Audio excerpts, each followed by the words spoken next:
Prabowo Subianto Djoyo Hadikusumo adalah seorang politikus, wirausahawan, dan perwira tinggi militer Indonesia yang menjadi presiden terpilih Indonesia pada pemilihan umum tahun 2024. Ia menjabat sebagai Menteri Pertahanan sejak tahun 2019. Prabowo pernah diberhentikan secara hormat dari TNI dan kemudian dilarang memasuki Amerika Serikat karena diduga melakukan pelanggaran hak asasi manusia. Penasaran dengan kisah kehidupannya? Langsung saja yuk tonton videonya sampai selesai.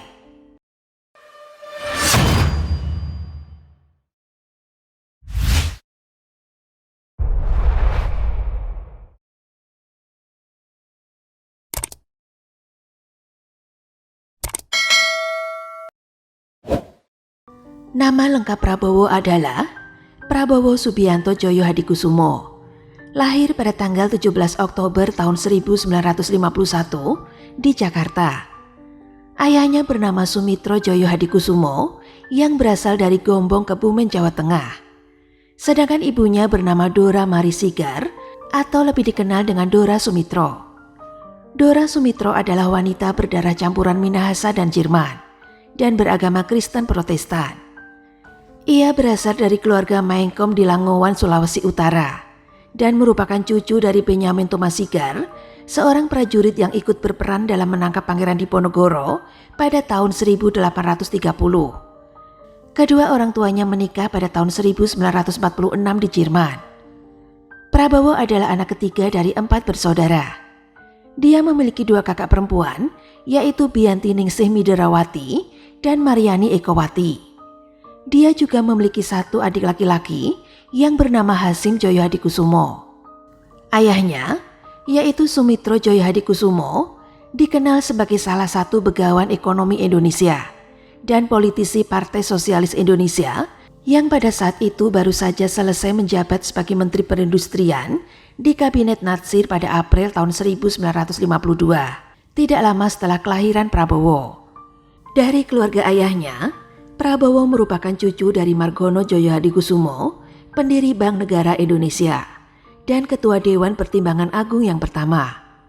Nama pertamanya diambil dari nama pamannya, yaitu Kapten Subianto Djoyo Hadikusumo, seorang perwira tentara keamanan rakyat yang gugur pada pertempuran Lengkong pada Januari tahun 1946 di Tangerang. Keluarga Djoyo Hadikusumo sendiri dikatakan merupakan keturunan dari Raden Tumenggung Kertanegara, seorang Panglima Laskar Pangeran Diponegoro di wilayah Kedu, dan Adipati Merapat, Bupati Banyumas yang pertama. Dengan demikian, garis keturunan keluarga itu dapat ditarik lagi pada penguasa-penguasa awal Kesultanan Mataram. Masa kecil Prabowo Subianto lebih banyak dihabiskan di luar negeri.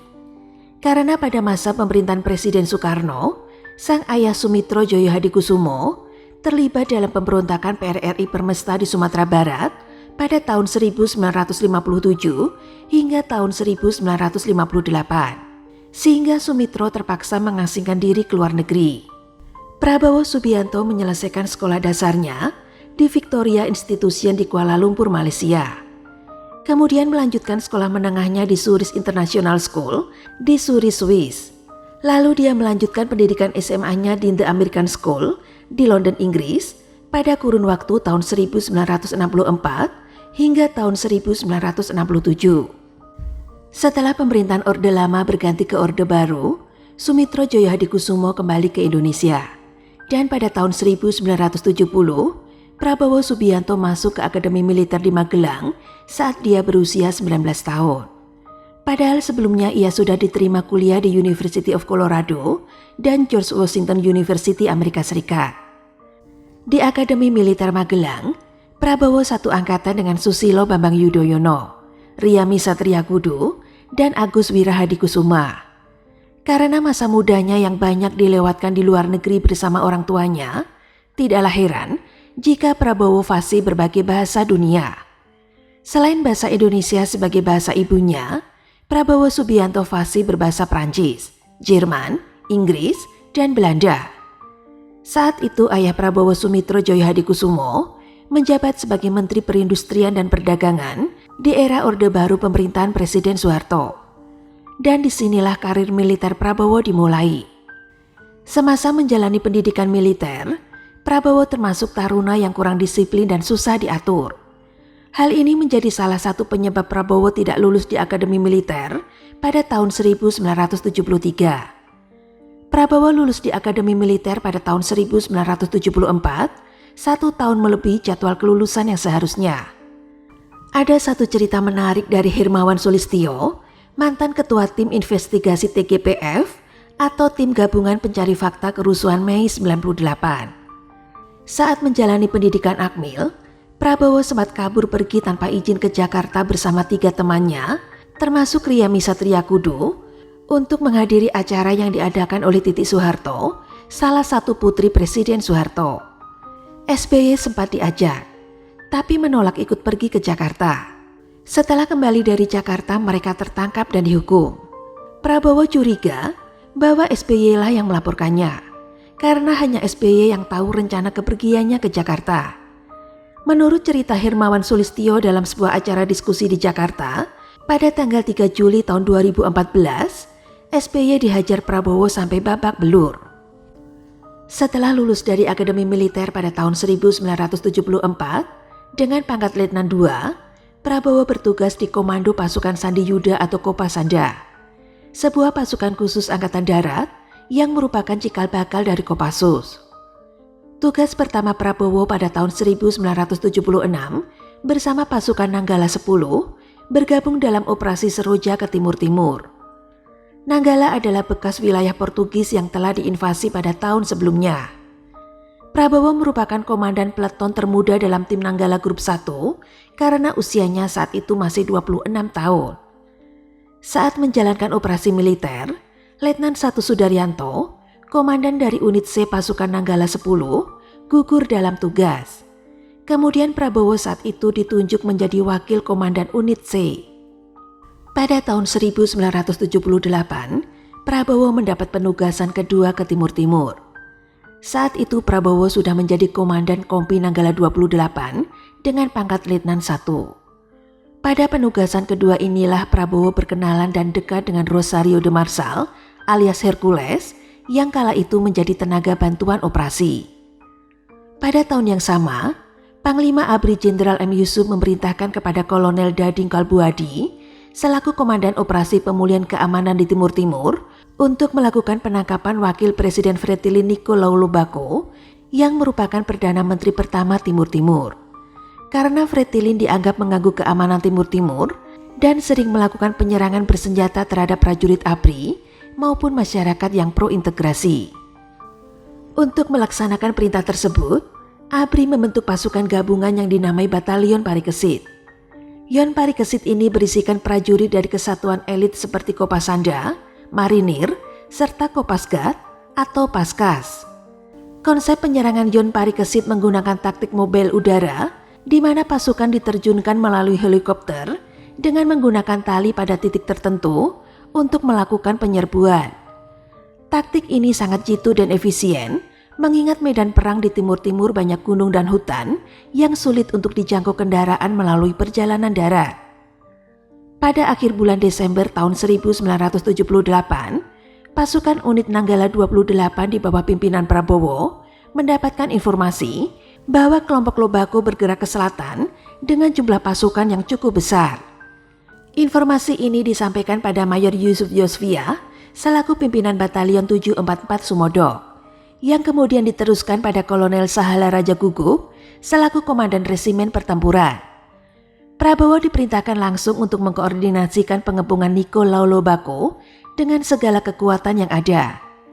Pengepungan ini juga melibatkan pasukan di luar Yon Parikesit, seperti Kompi Yonif Linut 700 Kodam 14, Yonif Linut 401 Benteng Raiders, dan Batalion 744 Sumodo. Di bawah pimpinan Prabowo, unit Nanggala 28 bergerak cepat menuju lokasi. Mengepung pasukan Fretilin dan kontak senjata jarak dekat pun langsung terjadi. Banyak pengawal Lobako menjadi korban dalam kontak senjata tersebut. Namun Lobako tidak menyerah begitu saja. Lobako berhasil meloloskan diri dari kepungan pasukan Nanggala 28. Tapi naas, pasukan Lobako bertemu dengan Yon 744 Sumondok yang juga ikut mengepung wilayah tersebut. Peluru sertu Yakobus Maradepo menembus dada Nicolau Lobaco dan Nicolau Lobaco gugur di tempat. Atas keberhasilan penyergapan ini, ABRI memberikan kenaikan pangkat luar biasa 1 tingkat pada semua prajurit yang terlibat dalam operasi ini, termasuk Prabowo Subianto. Disinilah nama Prabowo mulai diperhitungkan dalam jajaran perwira pasukan Kopasanda.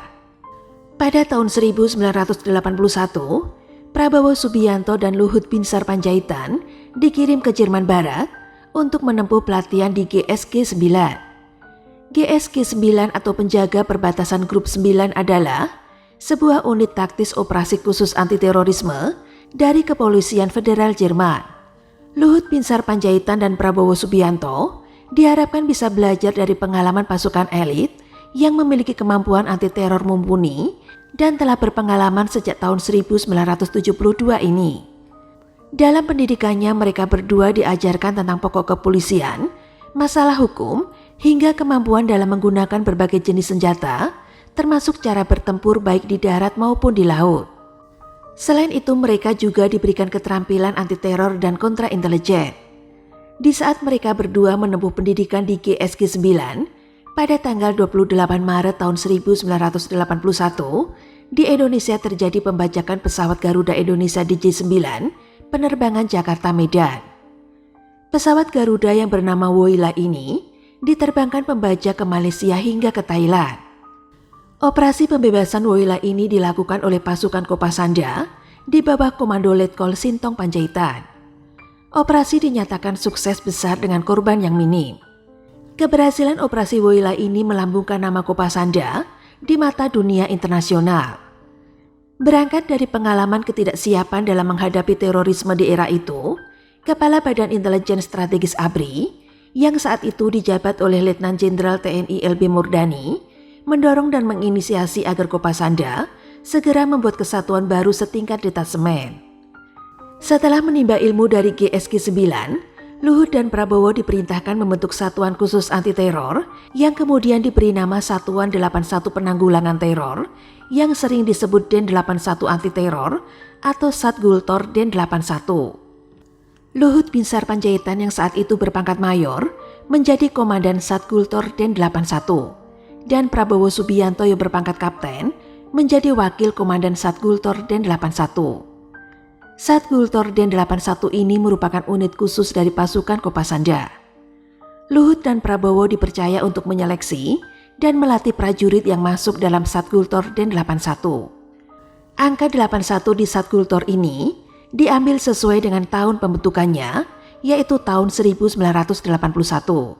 Walaupun skep pembentukan resmi keluar pada tanggal 30 Juni tahun 1982. Satgultor Den 81 ini melakukan operasi secara rahasia dan tidak pernah dipublikasikan.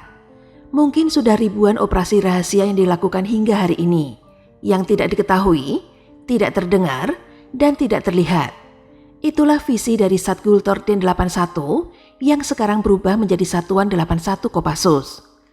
Dalam buku biografi Sintong Panjaitan yang berjudul Perjalanan Seorang Prajurit Para Komando, halaman 450-453, diceritakan Prabowo Subianto pernah berusaha menggerakkan pasukan Den 81 pada Maret tahun 1983 untuk menculik Jenderal LB Beni Murdani yang hendak dijadikan Panglima ABRI. Saat itu Prabowo menuduh LB Murdani dan beberapa jenderal hendak melakukan kudeta pada Presiden Soeharto. Pagi itu ketika Luhut Binsar Panjaitan datang ke markas Satgultor Den 81, merasa sangat kaget dan heran karena pasukannya dalam keadaan siaga dan Prabowo menggunakan pita merah di lengannya. Ternyata pasukan Den 81 disiagakan oleh Prabowo karena mendapat informasi bahwa Jenderal LB Murdani dan beberapa jenderal akan melakukan kudeta pada Presiden Soeharto. Untuk itu Satgultor Den 81 diperintahkan oleh Prabowo untuk membawa Presiden Soeharto ke markas demi keamanan Presiden dan menculik LB Murdani dan beberapa jenderal lain, di antaranya Sudarmono, Ginanjar Kartasasmita, dan Murdiono. Luhut sangat kaget dan tidak percaya dengan informasi tersebut, karena semua orang tahu bahwa LB Murdani adalah tangan kanan Soeharto di zaman itu dan akan dilantik menjadi Panglima ABRI. Untuk itu Luhut memerintahkan pasukannya bubar saat itu juga. Semua alat komunikasi dan senjata disimpan di ruangan Luhut. Luhut juga memerintahkan pasukannya tidak boleh keluar dari markas tanpa perintah langsung dari Mayor Luhut Binsar Panjaitan. Saat itu juga Prabowo diajak menghadap ke wakil Danjen Kopasanda, yaitu Brigjen M. Yasmin, untuk menyampaikan informasi tersebut. M. Yasmin juga tidak percaya dengan informasi tersebut. Prabowo marah besar saat itu. Mereka berdua kemudian diperintahkan kembali ke markas. Luhut sempat menampar Prabowo karena memberikan informasi yang tidak benar dan cenderung ngawur. Dan sejak saat itu, hubungan antara Luhut dan Prabowo menjadi tidak harmonis lagi. Prabowo tidak mendapat sanksi atas peristiwa tersebut, karena waktu itu Prabowo statusnya calon menantu Presiden Soeharto.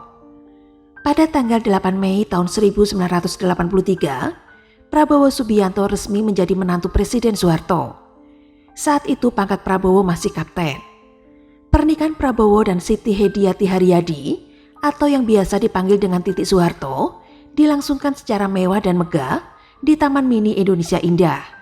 Tepatnya di Pendopo Sasono Agung Utomo dan Sasono Langen Budoyo. Sebagai catatan, saat itu Taman Mini masih menjadi milik keluarga Soeharto atau keluarga Cendana. Setelah menikah, Prabowo Subianto kembali ditugaskan ke Timur-Timur. Presiden Soeharto sempat berpesan kepada LB Murdani yang saat itu sudah menjadi Panglima ABRI untuk menjaga Prabowo Subianto menantunya. Tentu saja LB Murdani mematuhi perintah sang presiden dan selalu mengawasi Prabowo dari jarak jauh. LB Murdani selalu mendapat laporan dari Timur-Timur tentang tindak tanduk Prabowo di Timur-Timur. Prabowo dilaporkan sering marah-marah dan memukul anak buahnya. Selain itu, Prabowo sering keluar masuk hutan bersama beberapa prajurit tanpa ada laporan yang jelas. Hal ini tentu saja bisa membahayakan diri sendiri Prabowo. Untuk itu Prabowo ditarik dari Timur-Timur dan dipindah dari Kopasanda ke Batalion Infanteri Lintas Udara 328 sebagai wakil komandan. Dan hal ini tentu saja membuat Prabowo tidak puas dan semakin membenci LB Murdani. Pada tahun 1987, Prabowo dipromosikan menjadi Komandan Batalion Infanteri Lintas Udara 328 Kostrad dengan pangkat Mayor. Setelah itu dia menjabat Kepala Staf Brigade Infanteri Lintas Udara 17, Kujang 1 Kostrad, kemudian menjadi Komandan Grup 3 Pusat Pendidikan Pasukan Khusus dengan pangkat Letnan Kolonel. Pada tahun 1988, Prabowo kembali sempat berselisih paham dengan LB Murdani. Diceritakan oleh Maijen Purnawirawan Kiflan Sen dalam bukunya yang berjudul Konflik dan Integrasi TNI AD menjelang sidang umum MPR RI pada tahun 1988. Dalam buku tersebut menyatakan bahwa Prabowo mendapat kabar bahwa LB Murdani akan memanfaatkan posisinya sebagai Panglima ABRI untuk mendapat dukungan dari fraksi ABRI agar bisa maju sebagai wakil presiden. Prabowo Subianto segera melaporkan dugaan ini kepada Presiden Soeharto, dan Presiden Soeharto menerima masukan dari menantunya ini. Selanjutnya Presiden Soeharto mengganti Panglima ABRI LB Murdani dengan Jenderal Tri Sutrisno, sedangkan jabatan Wakil Presiden ditunjuklah Sudarmono. Penggantian LB Murdani ini memunculkan kekhawatiran adanya kudeta. Maka menurut Kiflan Sen, Prabowo menyiapkan 1 batalion Kopassus, Batalion Infanteri Linut 328, Batalion Infanteri 303, Batalion Infanteri 321, dan Batalion Infanteri 315. Masing-masing 1 batalion umumnya berkekuatan 700 personel. Beberapa mantan Jenderal ABRI pada saat itu juga bersaksi bahwa pada saat itu rumahnya diintai oleh Prabowo karena diduga ikut terlibat dalam kelompok LB Murdani. Meskipun akhirnya kekhawatiran tersebut tidak terbukti, namun hal ini memperlihatkan betapa besarnya pengaruh Prabowo di ABRI dan terhadap keputusan seorang presiden Indonesia pada masa tersebut. Kemudian pada tahun 1991, Prabowo menjabat sebagai Kepala Staf Brigade Infanteri Lintas Udara 17 Kujang 1 Kostrad yang bermarkas di Cijantung. Pada akhir Oktober tahun 1991, terjadi demo besar-besaran aktivis pro kemerdekaan Timur-Timur di Dili yang berakhir bentrok dengan ABRI pada tanggal 12 November tahun 1991. Korban jiwa diperkirakan sedikitnya mencapai 270 orang meninggal dunia dan peristiwa tersebut dikenal dengan tragedi Santa Cruz. Dalam catatan sejarah kemerdekaan Timur Timur atau saat ini bernama Timur Leste, tragedi Santa Cruz 91 merupakan tragedi paling berdarah sepanjang sejarah kemerdekaan Timur Leste. Nama Prabowo Subianto juga sering dikaitkan dengan tragedi tersebut karena Prabowo sering terlihat di Dili sebelum peristiwa itu terjadi, walaupun pada tahun tersebut Prabowo berkantor di Cijantung sebagai Kepala Staf Brigade Infanteri Lintas Udara 17 Kujang 1 Kostrad. Pada tahun 1993, Prabowo kembali bertugas ke Kopassus sebagai Komandan Grup 3 Pusat Pelatihan Pasukan Khusus. Sebagai catatan, nama Kopasanda berubah menjadi Komando Pasukan Khusus atau disingkat Kopassus pada tahun 1985. 1 tahun kemudian, yaitu pada tahun 1994, Prabowo menjadi Wakil Komandan Kopassus dengan pangkat Kolonel. Tidak berapa lama kemudian, Prabowo kembali dipromosikan menjadi Komandan Kopassus dengan pangkat Brigadir Jenderal pada tahun 1995. Pada awal tahun 1996, terjadi aksi penyanderaan terhadap tim peneliti dari ekspedisi Loren 95 di Mapenduma, Papua, yang dilakukan oleh OPM pimpinan Kelly Kwalik. Ekspedisi Loren 95 ini terdiri dari 26 orang yang berasal dari 10 tim ekspedisi Loren tahun 1995, 3 orang periset dari UNESCO, serta 13 penduduk lokal.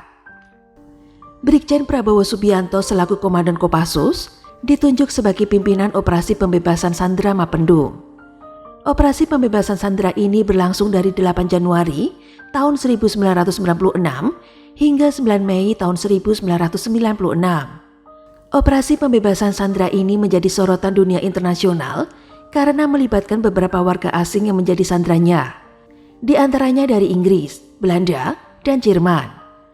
Operasi ini sukses besar dan dapat banyak pujian dari dunia internasional, walaupun banyak cerita miring mengenai operasi ini dari keterlibatan pasukan asing, pasukan bayaran, dan cerita miring tentang meninggalnya 2 peneliti warga asing. Nama Prabowo Subianto kembali bersinar di mata dunia internasional. Banyak pasukan khusus dari negara asing memuji atas keberhasilan operasi ini. Tidak berselang lama setelah operasi Mapenduma, masih di tahun 1996, Prabowo kembali dipromosikan menjadi Mayor Jenderal atau Bintang 2. Seiring dengan pemekaran Kopassus menjadi 5 grup, Prabowo pun diangkat naik menjadi Komandan Jenderal atau Danjen di Kopassus. Pada tanggal 20 Maret tahun 1998, Prabowo diangkat menjadi Panglima Komando Cadangan Strategis Angkatan Darat atau Pangkostrat setelah sebelumnya mendapatkan kenaikan pangkat menjadi Bintang 3 atau Letnan Jenderal. Namun jabatannya sebagai Pangkostrat tidak berjalan lama. Pada tahun 1997 terjadi krisis moneter dan hampir semua negara kena imbasnya. Indonesia adalah salah satu negara yang paling parah terkena dampak krisis moneter tersebut. Karena selain krisis ekonomi, Indonesia juga mengalami krisis politik yang serius pada saat itu.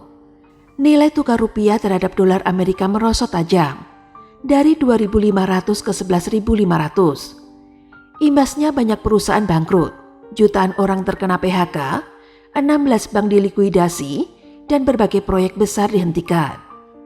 Demo besar-besaran oleh mahasiswa mulai terjadi di beberapa kota besar seperti Jakarta, Surabaya, Medan, Semarang, Yogyakarta, Malang, Solo, dan beberapa kota kecil lainnya. Bentrok antara mahasiswa dan aparat keamanan terjadi di mana-mana. Mahasiswa menuntut Presiden Soeharto untuk mundur.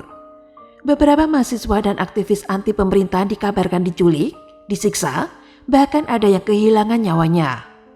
Pada tanggal 12 Mei tahun 1998, mahasiswa Trisakti melakukan aksi damai di dalam kampus. Semula aksi demonstrasi berlangsung damai di dalam kampus. Namun kondisi menjadi tidak terkendali setelah demonstrasi bentrok dengan aparat keamanan. 4 mahasiswa Trisakti menjadi korban penembakan dalam bentrokan itu. Kabar ini pun melahirkan gerakan serentak di berbagai wilayah Indonesia. Jutaan mahasiswa dan masyarakat turun bersama ke jalan. Demo yang awalnya damai ini akhirnya berubah menjadi perusakan dan penjarahan di mana-mana. Dalam kerusuhan ini, etnis Tionghoa menjadi sasaran. Toko serta rumah mereka dijarah dan dibakar. Bahkan banyak sekali wanita Tionghoa yang mengalami pelecehan seksual dan pemerkosaan. Banyak sekali etnis Tionghoa kabur ke luar negeri. Kerusuhan paling parah terjadi di Jakarta, Solo, dan Medan. Api menyala di setiap sudut kota dan membuat suasana sangat mencekam. Kerusuhan Mei 98 ini merupakan catatan sejarah paling kelam bagi bangsa Indonesia. Saat kerusuhan terjadi, Presiden Soeharto masih ada kegiatan kunjungan kenegaraan di Kairo, Mesir. Melihat situasi tersebut, Presiden Soeharto segera kembali ke Indonesia. Pada tanggal 21 Mei tahun 1998, Presiden Soeharto secara resmi mengumumkan mundur dari jabatan presiden dan kekuasaan diserahkan ke Wakil Presiden Habibie. Hari itu juga Wakil Presiden Habibie dilantik sebagai Presiden Republik Indonesia. Setelah Presiden Soeharto lengser, Letjen Prabowo Subianto dimutasi menjadi Komandan Sekolah Staf Komando ABRI di Bandung. Hal ini dilakukan karena Prabowo diduga terlibat dalam aksi penculikan dan penghilangan nyawa para aktivis pro-demokrasi sebelum terjadi kerusuhan Mei 98. Selain itu, Prabowo juga diduga terlibat dalam pengerahan pasukan tanpa koordinasi dari Panglima ABRI saat terjadi kerusuhan. Dalam buku yang berjudul Detik-detik yang menentukan, Jalan Panjang Indonesia Menjadi Demokrasi, diceritakan, setelah Prabowo dicopot dari jabatan Pangkostrat, Prabowo dikabarkan langsung menghadap pada Presiden Habibie dengan marah dan berkata, "Ini suatu penghinaan bagi keluarga saya dan keluarga mertua saya Presiden Soeharto. Anda telah memecat saya sebagai Pangkostrat," kata Prabowo seperti dituturkan Habibie dalam buku tersebut. Pertemuan antara Presiden Habibie dengan Prabowo saat itu semakin panas. Sampai-sampai salah satu staf khusus Presiden, yaitu Sintong Panjaitan, mengusir Prabowo dari ruangan Presiden. Pada tanggal 14 Juli tahun 1998, saat itu Panglima ABRI Jenderal Wiranto membentuk Dewan Kehormatan Perwira atau DKP untuk memeriksa Letjen Prabowo Subianto. Jenderal yang terlibat dalam DKP adalah Jenderal TNI Subagio Hadisiswoyo sebagai pimpinan. Wakilnya Letjen TNI Fahru Rasi. Sedang anggotanya ada Letjen Susilo Bambang Yudhoyono atau SBY, Letjen Agung Gumelar, Letjen Yusuf Kartanegara, Letjen Ari Jikumaat, dan Letjen Jamari Caniago. Dewan Kehormatan Perwira telah bersidang pada tanggal 10, 12, dan 18 Agustus tahun 1998 dengan terperiksa adalah Letjen TNI Prabowo Subianto. Dewan Kehormatan Perwira menilai Prabowo mengabaikan sistem operasi, hierarki, dan disiplin di lingkungan militer. Prabowo juga dianggap tidak menjalankan etika profesionalisme dan tanggung jawab. Dewan Kehormatan juga menyebut Prabowo melakukan tindak pidana berupa ketidakpatuhan. Pidana lain yang dilakukan Prabowo adalah perintah merampas kemerdekaan orang lain dan penculikan. Untuk kasus penculikan mahasiswa dan aktivis pro-demokrasi, Prabowo beberapa kali mengakuinya dan sudah mengembalikan pada keluarganya dalam keadaan sehat. Sementara untuk penghilangan nyawa, Prabowo membantah hal tersebut. Pada tanggal 21 Agustus tahun 1998, Dewan Kehormatan Perwira mengeluarkan surat keputusan nomor KIP /03 /8 /1998 DKP dengan rekomendasi pemberhentian Prabowo dari ABRI. Dan pada tanggal 24 Agustus tahun 1998, Panglima ABRI Jenderal Wiranto mengumumkan secara resmi bahwa Letjen Prabowo Subianto diberhentikan dari Angkatan Bersenjata Republik Indonesia atau ABRI. Tidak berselang lama setelah diberhentikan dari ABRI, Prabowo dan Titik Soeharto mengakhiri hubungan rumah tangga mereka yang telah dikaruniai satu orang anak yang bernama Ragowo Hedi Prasetyo Joyo Hadikusumo atau kerap dipanggil Didit Hedi Prasetyo.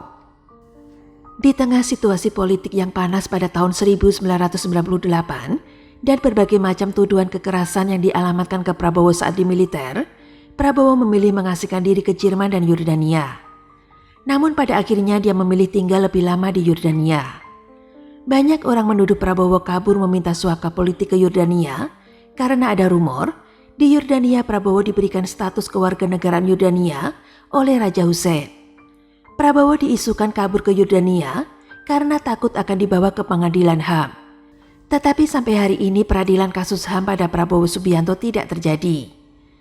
Karena memiliki status 2 kewarganegaraan inilah pada era Presiden Habibie, Prabowo dilarang masuk kembali ke Indonesia.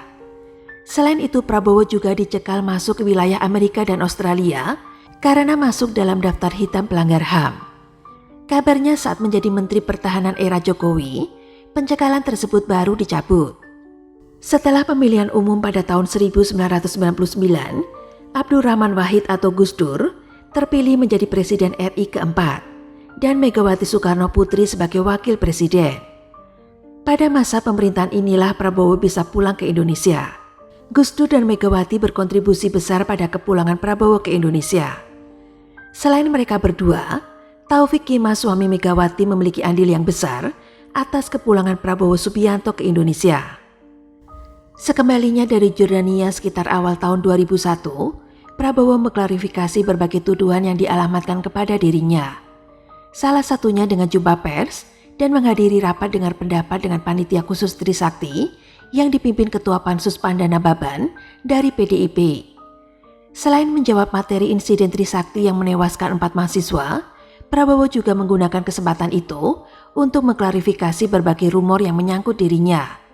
Seperti soal dalang pembakaran Jakarta pada tanggal 13 hingga 14 Mei tahun 1998. Pertemuan konspirasi di markas Kostrad, pengepungan rumah mantan Presiden B.J. Habibie, dan peledakan bom pada malam Natal.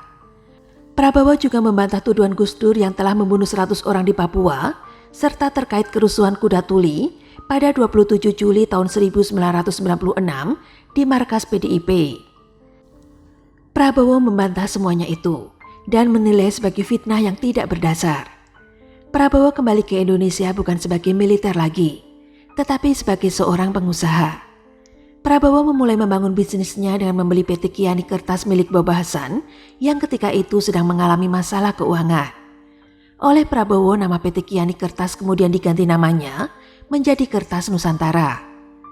Selain itu, Prabowo juga mengembangkan bisnisnya yang bergerak di bidang perkebunan, tambang, kelapa sawit, dan batu bara. Prabowo juga aktif di beberapa organisasi. Pada Desember tahun 2004, Prabowo terpilih sebagai Ketua Umum Himpunan Kerukunan Tani Indonesia atau HKTI. Prabowo juga menjabat sebagai Ketua Umum Ikatan Pencaksilat Indonesia atau IPSI. Dan pada tahun yang sama, Prabowo mulai masuk dunia politik dengan bergabung ke Partai Golkar dan langsung menjabat sebagai anggota Dewan Penasehat Partai Golkar. Prabowo Subianto juga mengikuti konvensi calon presiden Partai Golkar pada tahun 2004. Namun Prabowo kalah dalam konvensi Partai Golkar pada putaran pertama. Prabowo hanya memperoleh 39 suara dari 546 suara. Pada tahun 2008, Prabowo Subianto bersama adiknya Hasim Joyo Hadikusumo, Fadlizon, dan Mudi PR mendirikan Partai Gerakan Indonesia Raya atau Gerindra yang dideklarasikan pada tanggal 6 Februari tahun 2008. Pada tahun 2009, Partai Gerindra mengikuti pemilu legislatif dan Partai Gerindra lolos masuk ke Senayan dengan perolehan suara 4,6%. Bermodalkan 4,6% pada Pilpres tahun 2009, Prabowo Subianto berpasangan dengan Megawati Soekarno Putri maju dalam pemilihan presiden. Pada saat itu Prabowo sebagai calon wakil presiden melawan pasangan Susilo Bambang Yudhoyono sebagai calon presiden dan Budiono sebagai calon wakil presiden. Namun pasangan Megawati Prabowo kalah dengan pasangan SBY Budiono. Pada tahun 2014, Prabowo Subianto kembali mencalonkan diri sebagai calon presiden berpasangan dengan Hatta Rajasa yang saat itu merupakan besan dari Presiden SBY. Lawannya adalah Joko Widodo atau Jokowi yang berpasangan dengan Yusuf Kala. Pasangan Prabowo Hatta kalah dengan perolehan suara 46,85%. Pada Pilpres tahun 2019, Prabowo kembali mencalonkan diri sebagai calon presiden dan berhadapan lagi dengan Joko Widodo yang masih dijagokan oleh PDIP. Prabowo berpasangan dengan Sandiaga Uno yang saat itu menjabat sebagai Wakil Gubernur DKI Jakarta. Sedangkan Joko Widodo berpasangan dengan Ketua MUI yaitu Kiai Haji Ma'aruf Amin. Pertarungan Pilpres tahun 2019 jauh lebih panas dibandingkan dengan pertarungan Pilpres sebelumnya. Dari Pilpres tahun 2009 inilah lahir istilah cebong dan kampret. Cebong diidentikan dengan pendukung Jokowi, sedangkan kampret diidentikan dengan pendukung Prabowo. Kekalahan Prabowo Subianto sejak tahun 2004 hingga tahun 2019 tidak lepas dari isu pelanggaran HAM dan kekerasan semasa Prabowo di militer. Bahkan dalam debat Pilpres tahun 2014 yang disiarkan secara nasional oleh media televisi dan elektronik, Jokowi selaku lawan debat saat itu secara eksplisit menyindir Prabowo memiliki rekam jejak pelanggar HAM berat. Jokowi juga mengungkit kepemilikan lahan Prabowo yang mencapai ratusan hektar. Prabowo kalah untuk kedua kalinya melawan Jokowi dengan perolehan suara 44,50%. Dengan alasan konsolidasi dan persatuan bangsa, akhirnya Prabowo Subianto bergabung dengan pemerintahan Jokowi sebagai Menteri Pertahanan periode 2019 hingga 2024. Pada tahun 2023, Prabowo Subianto kembali mencalonkan diri sebagai presiden dengan menggandeng Gibran Rakabuming sebagai calon wakil presiden. Gibran Rakabuming adalah putra dari Presiden Joko Widodo. Pilpres tahun 2023 ini penuh dengan kontroversi dan protes keras dari berbagai elemen masyarakat, termasuk kalangan akademisi. Kontroversi ini dipicu oleh keputusan Mahkamah Konstitusi nomor 90/PUU 21/2023 yang merubah syarat usia minimum 40 tahun sebagai calon presiden dan calon wakil presiden. Dalam Undang-Undang Pemilu dengan penambahan frasa menjadi berusia paling rendah 40 tahun atau pernah atau sedang menduduki jabatan yang dipilih melalui pemilihan umum termasuk pemilihan kepala daerah. Penambahan frasa ini menjadi kontroversi karena saat pencalonan Gibran Rakabuming sebagai wakil presiden dari Prabowo Subianto belum berusia 40 tahun. Dengan perubahan frasa tersebut, secara otomatis Gibran bisa mencalonkan diri sebagai calon wakil presiden. Selain itu, Ketua Mahkamah Konstitusi Anwar Usman adalah paman dari Gibran Rakabuming atau adik ipar dari Presiden aktif Joko Widodo. Hal ini tentu saja memicu adanya dugaan nepotisme dalam keputusan nomor 90 tersebut. Dalam pemilihan langsung tanggal 14 Februari tahun 2024, pasangan Prabowo Gibran dinyatakan sebagai pemenang oleh KPU pada tanggal 20 Maret tahun 2024 dengan perolehan suara 58%. Setelah 3 kali kalah dalam Pilpres, akhirnya Prabowo Subianto menjadi pemenang di tahun 2024. Prabowo Subianto akan dilantik menjadi Presiden RI yang ke-7 pada Oktober tahun 2024. Prabowo Subianto mungkin oleh sebagian orang dianggap memiliki sejarah yang kelam saat di militer. Tetapi di beberapa momen sejarah di Indonesia, Prabowo tampil sebagai pahlawan. Namun Prabowo juga merupakan produk sejarah sebuah bangsa yang tidak selalu gemilang dalam memilih jalan yang berliku yang harus dilalui untuk menemukan identitas dan takdirnya. Tetapi namanya manusia bisa berubah seiring bertambahnya usia. Demikian juga dengan Prabowo. Kita semua berharap Prabowo ke depannya bisa lebih bijaksana dalam mengambil langkah dalam setiap keputusannya. Semoga di bawah kepemimpinan Prabowo Subianto ke depan, negara ini akan lebih baik dan sejahtera. Kita semua berharap semoga Indonesia bisa menjadi salah satu negara terkuat di bawah pimpinan Prabowo Subianto.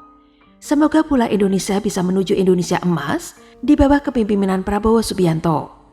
Siapapun yang menjadi pemimpin di negara kita tercinta ini, kita pasti mengharapkan pemimpin yang lebih mengerti tentang kondisi negara dan rakyatnya, dan juga bisa memajukan negaranya. Itu tadi kisah perjalanan dari kehidupan seorang tokoh Indonesia, yaitu Prabowo Subianto. Setelah mendengar kisahnya, apa pendapat teman-teman tentang kisah perjalanan hidup dari seorang Prabowo Subianto ini?